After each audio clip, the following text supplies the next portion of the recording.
এক গ্রীষ্মের দিন সূর্য মাথার উপর, বাতাসে ধুলো আর গরমের তেজে গাছের পাতাও যেন ঝিমিয়ে পড়েছে।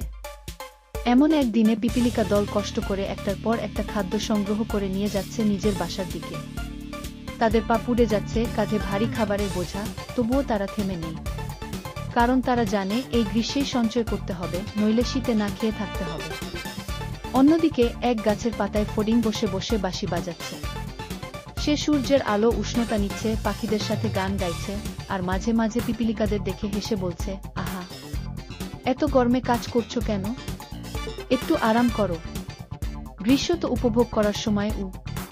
পিপীলিকা দল হাসি মুখে উত্তর দেয়, আমরা গ্রীষ্মকালে খাবার জমাচ্ছি, কারণ শীতকালে আর কিছুই পাওয়া যাবে না। তখন তোমার এই গান দিয়ে পেট ভরবে না। ফড়িং হেসে বলে, আমি তো তখনও কিছু একটা খুঁজে নেবই। তুমি ভাবছো অনেক বেশি, দিন যায়, মাস যায়। গ্রীষ্মের পর আসে হেমন্ত, তারপর ধীরে ধীরে শীতের আগমন। গাছের পাতারা ঝরে পড়ে, চারপাশ ফাঁকা হয়ে যায়। বরফের মতো ঠান্ডা হাওয়া বইতে শুরু করে।